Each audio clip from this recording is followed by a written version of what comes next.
வணக்கம் தலைவா, அனைவருக்கும் இனிய வணக்கம். இன்றைக்கி நம்ம இந்த வீடியோவில் எதை பற்றி பார்க்க போகிறோம் அப்படின்னு பார்த்தீங்கன்னா, டிஆர்பி மற்றும் பள்ளி கல்வித்துறையில் வந்திருக்க சில முக்கியமான தகவல்களை இந்த ஒரு வீடியோவில் நம்ம பார்க்கலாங்க.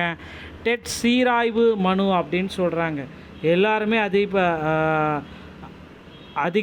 அதிகப்படியான ஷேரிங்ஸ் எல்லாமே வந்துட்டுருக்கு. இந்த டெட்டு சீராய்வு மனு அப்படின்ட்டு குறிப்பிட்டே சொல்கிறாங்க. அதை பற்றின ஒரு இறுதியான கேஸ் டீட்டெயில் என்ன அப்படின்றத பார்க்கலாம். டிஆர்பியில் தற்சமயம் வந்து பார்த்திங்கன்னா பிஜிடிஆர்பி முதுகலை பட்டதாரியுடைய நோட்டிஃபிகேஷன்ஸ் எப்பொழுது வரும்? ஸோ பிஜிடிஆர்பியுடைய புதிய நோட்டிஃபிகேஷன்ஸ் எப்போ வரும்? டிஆர்பியில் சில முக்கியமான ஒரு அப்டேட் அப்படின்னு பார்க்குறப்ப அசிஸ்டன்ட் ப்ரொஃபஸருடைய தேர்வை ரத்து செய்ய போகிறதா சொல்லியிருக்காங்க. ஸோ இது எல்லாமே இந்த ஒரு வீடியோவில் உங்களுக்கு கிளியர் கட்டாக நான் எக்ஸ்பிளைன் பண்ண போகிறேன். ஸோ நீங்கள் நம்முடைய சேனலை முதல் முறையாக பார்க்குறீங்க அப்படின்னா மறக்காமல் சப்ஸ்கிரைப் அண்ட் பெல்லை கிளிக் பண்ணிச்சுக்கோங்க. வாங்க வீடியோக்குள்ளே போகலாம். ஆசிரியர் தேர்வு வாரியத்தில் டெட்டு சீராய்வு மனுவை மாண்புமிகு முதல்வர் மு.க. ஸ்டாலின் ஐயா அவர்களால் கோர்ட்டில் போடப்பட்டதுங்க. ஸோ அந்த டெட்டு சீராய்வாக எல்லாத்துக்குமே ஒரே மாதிரியாக கொடுக்கணும். டெட்டில் வந்து பார்த்திங்கன்னா பாஸ் மதிப்பெண்களை மாற்றணும். 2013-17 டெட் பாஸ் பண்ண போஸ்டிங்கை போடணும். ஸோ 149 ஜிஓவை நீக்கணும்.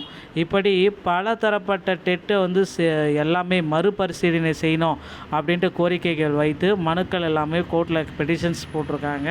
ஸோ அதோடைய இறுதி தீர்ப்பு நமக்கு விரைவில் வெளியாகலாம் அப்படின்ற மாதிரி எதிர்பார்ப்புகள் வந்து 28ஆம் தேதி வந்து பார்த்திங்கன்னா கோர்ட்டில் வந்துச்சு. அதில் வந்து பார்த்திங்கன்னா இன்னும் முடிவாகப்படவில்லை. சரிவர விரைவில் வந்து பார்த்திங்கன்னா ரிவ்யூ பெட்டிஷன் டைரிஸ் நம்பர்ஸ் எல்லாமே கொடுத்துருக்காங்க. ஸோ அதன் அடிப்படையில் புதிய அப்டேட் வந்து வரலாம். All the review petitions against the mandatory judgment are listed the hearing court number 8 in front of the honourable judge Dipankar Datta மன்மோகன் tomorrow will that petitions are case. So ஓகேங்களா, almost வந்து பார்த்தீங்கன்னா இன்றைக்கி அந்த கேஸோடைய இறுதி தன்மைக்கு வரும் அப்படின்றத நம்ம எதிர்பார்க்கலாங்க. அடுத்து டெட்டில் பாஸ் பண்ண அனைத்து நபர்களுக்குமே 60 மார்க் எடுத்த அனைத்து நபர்களுக்குமே பாஸ் என்ற அறிவிப்பை நீதிமன்ற தீர்ப்பாக விரைவில் வழங்கியிருக்காங்க. இதற்கான ஒரு அரசாணை வந்து தமிழ்நாடு அரசு விரைவில் ரெடி பண்ணிகிட்ருக்கு அப்படின்றத குறிப்பாகவே சொல்கிறாங்க. ஸோ எல்லோருடைய எக்ஸ்பெக்டேஷனும் வந்து பார்த்திங்கன்னா அதன் மாதிரி தான் இருக்குது. பொறுத்து வந்து நம்ம பார்க்கலாங்க. அடுத்து டிஆர்பியில் நீங்கள் எல்லாருமே வந்து இந்த புதிய நோட்டிஃபிகேஷன் பிஜிடிஆர்பியுடைய நோட்டிஃபிகேஷன், யூஜிடிஆர்பியுடைய நோட்டிஃபிகேஷன், பிஆர்டியுடைய நோட்டிஃபிகேஷன், பிஇஓட நோட்டிஃபிகேஷன், இப்படி எல்லா நோட்டிஃபிகேஷனும் எதிர்பார்க்குறீங்க ஆனுவல் பிளானர் பிரகாரம்.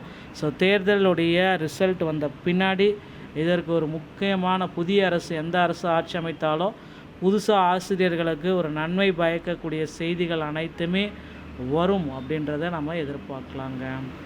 டிஆர்பியில் இந்த தகவல்கள் அனைத்துமே உங்களுக்கு ரொம்ப ரொம்ப பயனுள்ள தகவலாக இருந்திருக்கும் அப்படின்னு நினைக்கிறேன். ஸோ கண்டிப்பாக ஆசிரியர்களுக்கு ஒரு நன்மை பயக்கக்கூடிய செய்தி வர இருக்குது. பொறுத்து வந்து நம்ம பார்க்கலாம். அசிஸ்டன்ட் ப்ரொஃபஸருடைய தேர்வுகளை மறுதேர்வு வைக்கணும் அப்படின்ற மாதிரி கோரிக்கைகள் போயிட்டுருக்கு. அதற்கான ஒரு பெரிய அரசாணையும் விரைவில் பப்ளிஷ் பண்ணுவாங்க அப்படின்றது எதிர்பார்க்கலாம். டிஆர்பி மற்றும் பள்ளி கல்வித்துறையில் இந்த ஒரு வீடியோ உங்களுக்கு பிடிச்சிருந்தால் நீங்கள் நம்முடைய சேனலோடு இணைந்திருங்கள். மீண்டும் ஒரு நல்ல தகவலோடு நான் உங்களை சந்திக்கிறேன். நன்றி, வணக்கம், தேங்க்யூ.